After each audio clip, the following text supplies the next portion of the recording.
بسم اللہ الرحمن الرحیم۔ امام احمد بن حنبل رحمۃ اللہ علیہ نے سنا کہ ان کے شاگردوں میں سے ایک شاگرد ساری رات عبادت میں گزارتا ہے اور پورے قرآن شریف کو اپنے قیام میں پڑھ لیتا ہے۔ امام صاحب کو بہت تعجب ہوا کہ پورا قرآن ایک رات میں کس طرح ختم کیا جا سکتا ہے۔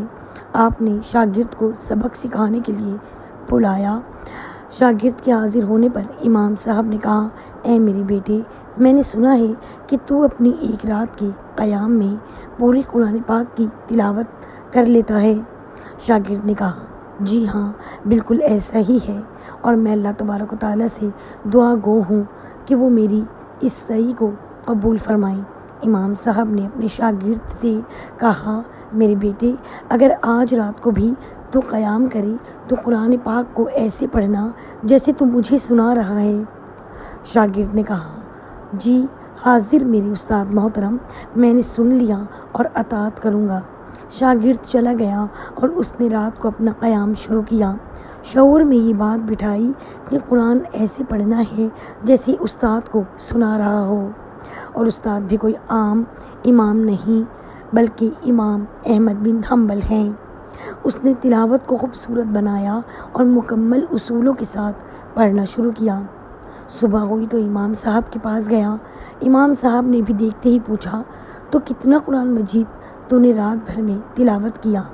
شاگرد نے کہا، امام محترم، آج تو صبح ہو گئی اور مجھ سے قرآن پاک کے 10 پارے بھی مکمل نہ ہو پائے۔ امام صاحب نے کہا، میرے بیٹے، اگر آج کی رات بھی تو نے قیام کرنا ہو تو قرآن پاک ایسے پڑھنا جیسے تیرے سامنے سرکار دو عالم صلی اللہ علیہ وآلہ وسلم بذات خود موجود ہیں اور تو انہیں سنا رہا ہے۔ شاگرد چلا گیا اور اس نے رات کو قیام شروع کیا۔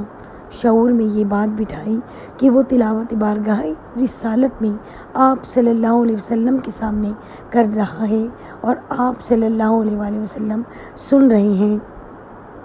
اس نے آج کی تلاوت اپنی دانست میں پورے احترام اور آداب دربار رسول اللہ صلی اللہ علیہ وآلہ وسلم کو ملحوظ رکھ کے کی۔ صبح ہوئی تو پھر امام صاحب کی خدمت میں حاضر ہو گیا۔ امام صاحب نے دیکھتے ہی پوچھا، تو کل رات تو نے اپنے قیام میں کتنی تلاوت کی؟ شاگرد نے کہا، اے امام صاحب، صبح ہی ہو گئی مگر مجھ سے تو بس قرآن کا بس ایک ہی جز اما پارہ ہی پورا ہو پایا۔ امام صاحب نے کہا، اے میرے بیٹے، اگر آج کی رات بھی تو نے قیام کرنا ہو تو قرآن پاک ایسے پڑھنا جیسے اللہ تبارک و تعالیٰ کی بارگاہ میں کھڑے ہو کر پڑھ رہا ہو۔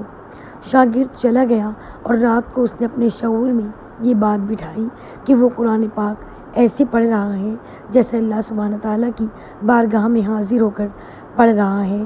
اس کا آج کا شعور بادشاہوں کے بادشاہ کے دربار میں کھڑے ہونا تھا۔ تلاوت تو اس سے اچھی طرح شروع کی مگر ہیبت و خشیت سے رو رو کر برا حال ہو گیا۔ صبح کو امام صاحب کی خدمت میں حاضر ہوا تو آپ نے پوچھا، تو پھر کل رات تو نے کتنی تلاوت کی، کتنا قرآن پڑھا؟ شاگرد نے کہا، اے امام صاحب، فجر ہو گئی اور مجھ سے ایک سورت سورہ فاتحہ بھی پوری نہ پڑھی جا سکی۔